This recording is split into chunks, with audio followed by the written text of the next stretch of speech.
Hello, ഞാൻ ഇപ്പോൾ ഉള്ളത് എൻ്റെ വീടിൻ്റെ മേലുള്ള 10 സെൻറ്റ് സ്ഥലം എന്ന് പറയുന്നത്. നമ്മൾ ഇവിടെ വീട്ടിൽ എൻ്റെ പപ്പയൊക്കെ ഇങ്ങനെ മാങ്ങാണ്ടിയും പിന്നെ ചക്കക്കുരും പിന്നെ പുളീൻ്റെ കുരുവൊക്കെ നടാൻ വന്നതാണ്. അപ്പോൾ ഞാൻ സിറമും കൊണ്ടാണ് വന്നത്.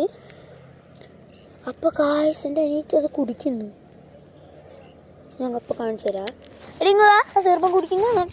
അപ്പോൾ ഇനിയിപ്പോൾ യൂട്യൂബിലും കൂടെ ഇടാത്ത കയറി.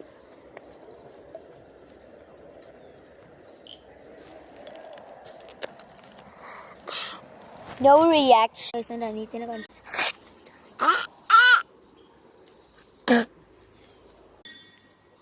ഗൈസ്, ഇതാരും നിങ്ങൾ ട്രൈ ചെയ്ത് നോക്കാൻ പാടില്ല. പ്രത്യേകിച്ച് കുഞ്ഞു കുട്ടികൾ, അമ്മമാരൊന്നും എടുത്ത് തേക്കാൻ പാടില്ല. തേക്കാനും പാടില്ല, കുടിക്കാനും പാടില്ല. ഇത് ഞങ്ങൾ കുടിവെള്ളം കേട്ടോ. എല്ലാവരും ലൈക്ക്, ഷെയർ, സബ്സ്ക്രൈബ് ചെയ്യുക.